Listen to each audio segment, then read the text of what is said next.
आप देख रहे हैं अल्फा डिफेंस हिंदी में आपका स्वागत है।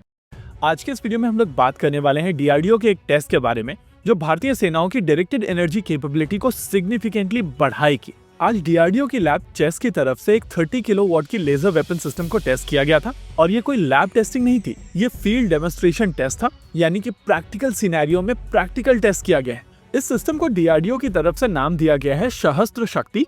और अगर आप इस फोटोग्राफ को ध्यान से ऑब्जर्व करेंगे तो आपको यहाँ पर माँ दुर्गा की फोटोग्राफ भी दिखाई देगी। इस पूरे सिस्टम को ध्यान से समझिए। बेसिकली जो चीजें हम लोगों को दिखाई दे रही हैं वो केवल 2 ट्रक्स हैं, जिनमें से एक के ऊपर लेजर वेपन सिस्टम है और दूसरे के ऊपर कमांड और कंट्रोल सिस्टम है, जहां पर इलेक्ट्रो ऑप्टिकल सिस्टम को देखा जा सकता है।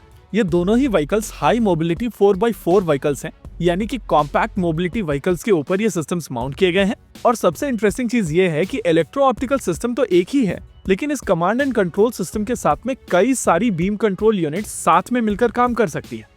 यानी कि अगर एक ऐसी रिक्वायरमेंट है जहां पर एनिमी की तरफ से आपके एयर डिफेंस को सैचुरेट करने की कोशिश की जा सकती है, तो वहां पर आप multiple beam control units deploy कर सकते हैं और सडनली आपका सिस्टम सैचुरेशन अटैक से आपको बचा सकता है। वैसे डीआरडीओ की तरफ से आज जो टेस्टिंग की गई थी वहां पर एक फिक्स विंग यूएवी को मारकर गिराया गया है और अभी आप अपनी स्क्रीन के ऊपर जो फुटेज देख रहे हैं वो बेसिकली डीआरडीओ की फुटेज है। और इस बार हम लोगों को किसी फॉरेन ओईएम के वीडियो को प्ले करने की आवश्यकता नहीं पड़ रही है। ये कंप्लेन आप में से बहुत सारे लोगों ने बहुत बार की है और मैं इस चीज को पूरी तरीके से एक्नॉलेज करता हूँ, लेकिन हम लोगों की भी परेशानियों को आपको समझना पड़ेगा। कई बार हम लोग ऐसे सिस्टम के बारे में बात कर रहे होते हैं जो अभी तक डेवलप नहीं हुआ है और इसी वजह से हम लोग रिप्रेजेंटेशन के लिए दूसरी फुटेजेस यूज कर लेते हैं। एनीवेज, ये डेवलपमेंट एक बहुत ही क्रूशियल डेवलपमेंट है और आपको यहाँ पर 2 चीजें और समझनी पड़ेगी। सबसे पहली चीज, अगर आप इस फोटोग्राफ में इस सिस्टम का नाम देखेंगे तो आपको समझ में आएगा कि इसका नाम IDDNIS Mark 2A है, यानी कि इससे पहले Mark 1 वर्जन और Mark 2 वर्जन बनाए जा चुके हैं और ये प्रैक्टिकली तीसरा वर्जन है। Mark 1 वर्जन में कम पावर का प्रयोग किया जाता था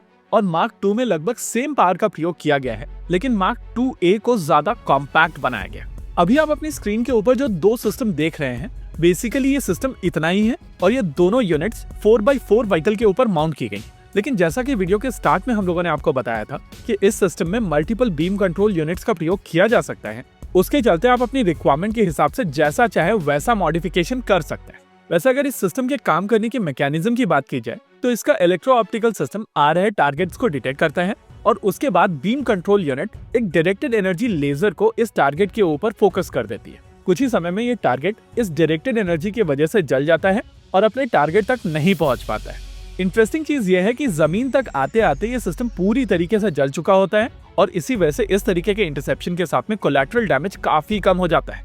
आमतौर पर जो लेजर वेपन सिस्टम्स बनाए जाते हैं उनकी एफिशिएंसी 30% से लेकर 60% के बीच में होती है और इसी वजह से ये बहुत ज्यादा हीट डेसिपेट करते हैं, यानी कि आपको एक बल्कि कूलिंग सिस्टम की आवश्यकता होती है। और पावर सोर्स से लेकर लेजर तक और कूलिंग सिस्टम से लेकर एक्चुएशन मैकेनिज्म तक अगर हर कुछ एक 4x4 व्हीकल के ऊपर माउंट किया गया है तो यहाँ पर डीआरडीओ की तरफ से एक शानदार सिस्टम बनाया गया है। वैसे इस डेमोन्स्ट्रेशन के दौरान डीआरडीओ की तरफ से केवल एक ही फिक्स विंग ड्रोन नहीं मारकर गिराया गया है, उन्होंने एक एंटेना को फ्लाई किया है, उन्होंने कुछ इलेक्ट्रो ऑप्टिकल सिस्टम्स को ब्लाइंड किया है और उन्होंने एक मीडियम साइज के ड्रोन के स्वार्म को भी मारकर गिराया है जिसमें 7 यूएवीज थे। इंटरेस्टिंग चीज ये है कि जब आप अपने खुद के वेपन सिस्टम्स को डेवलप करते हैं और स्क्रैच से डेवलप करते हैं तो आप उनको काफी आसानी से इंप्रूव कर सकते हैं, आप उनकी क्षमताएं और ज्यादा बढ़ा सकते हैं और आप बेहतर सिस्टम डेवलप कर सकते हैं। इस सिस्टम के ऑलरेडी 3 आइटरेशंस हो चुके हैं और आने वाले समय में 50 किलोवाट, 100 किलोवाट और 300 किलोवाट तक की लेजर सिस्टम्स भारत में बनाई जाएंगी। वैसे इनमें से कई सारे सिस्टम्स ऑलरेडी काफी ज्यादा एडवांस स्टेजेस में हैं और यहाँ पर सबसे बड़ा चैलेंज होगा इन सिस्टम्स को ऑप्टिमाइज करके हाई मोबिलिटी व्हीकल्स के ऊपर माउंट करना। वैसे क्या आपको पता है कुछ दिनों पहले इंडियन आर्मी की तरफ से एक पाकिस्तानी ड्रोन को भी फ्लाई किया गया था। ये इन्फॉर्मेशन मेरे पास काफी समय से थी, लेकिन अनफॉर्चुनेटली मैं उसको अनवील नहीं कर पा रहा था क्योंकि मेरे पास वेरिफिकेशन के लिए कोई सोर्स नहीं था। वैसे अब ये चीज वेरीफाइड हो चुकी है और कल सुबह हम लोग इसके बारे में एक डिटेल्ड वीडियो करने वाले हैं जहां पर फ्राइड पाकिस्तानी ड्रोन के बारे में हम लोग डिटेल में बात करेंगे। इसी के साथ आज के इस वीडियो में रखते हैं केवल इतना ही। वीडियो को अंत तक देखने के लिए धन्यवाद। देखते रहिए अल्फा डिफेंस। जय हिंद।